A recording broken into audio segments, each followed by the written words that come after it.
বিসমিল্লাহির রহমানির রহিম। আসসালামু আলাইকুম। এটা হলো সুস্বাদু গুঁড়া মাছের চচ্চড়ি। আর এই গুঁড়া মাছের চচ্চড়িটা আমি কিভাবে কি মশলা দিয়ে রান্না করছি আপনাদের সাথে শেয়ার করব। আমার ভিডিওটা না টেনে আপনারা দেখতে থাকুন। আর ভিডিওটা বড় না করে এখানে রেখে দিলাম। আসসালামু আলাইকুম। মাছটা শেষ মাছ। এটা হলো গুঁড়া মাছ, আর এগুলো একটু বড় বাম মাছ। এটি আরও বাকি আছে, এগুলো সাইজ করা। এগুলো রান্না করবো না আজকে, আমি এগুলোই রান্না করবো। গুঁড়াগুলো আর রেখে দিব। আর গুঁড়াগুলো আমি কী দিয়ে রান্না করবো সেটা আপনাদের সাথে শেয়ার করতেছি, দেখতে থাকুন। এখানে আমি পেঁয়াজ কুচি নিয়েছি আর কাঁচামরিচ, হলুদের ফাঁকি, মরিচের ফাঁকি দিয়েই রান্না করব। আদা রসুন লাগবে না। আমার কড়াইটা এখানে গরম হয়ে গেছে, আমি এখন একটু তেল দিয়ে দিব।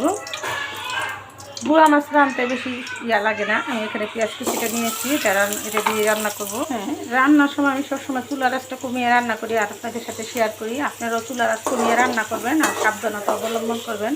সাবধান থাকলে দুর্ঘটনা এড়ানো যায়, বেঁচে যায় হাজার হাজার জীবন, বেঁচে যায় লাখ লাখ টাকা।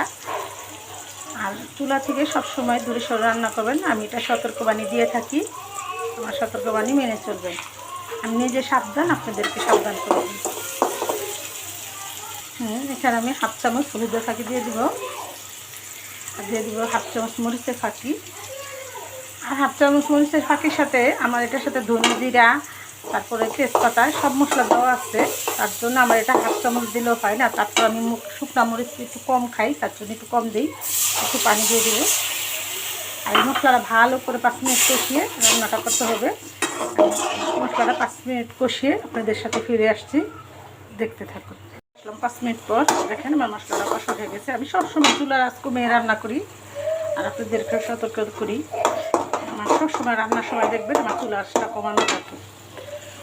আমি এখন মাছটা দিয়ে দিব।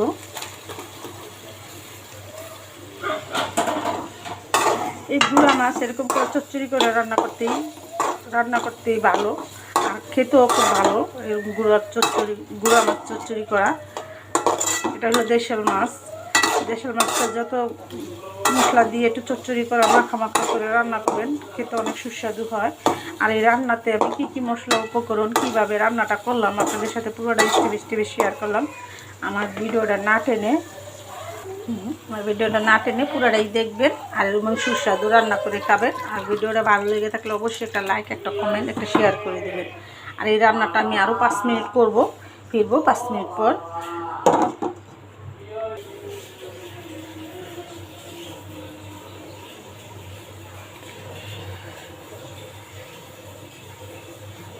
আসলাম 5 মিনিট পর, দেখেন আমার তরকারিটা রান্না হয়ে গেছে।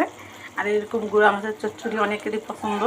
আমার ভিডিওটা দেখে আপনারা অবশ্যই এরকম করে রান্না করে খাবেন, সুস্বাদু একটি গুঁড়া মাছের চচ্চড়ি। ভিডিওটা আর বড় না করে এখানে রেখে দিলাম। আসসালামু আলাইকুম। কারেন্ট চলে গেছে, দেখেন অন্ধকার।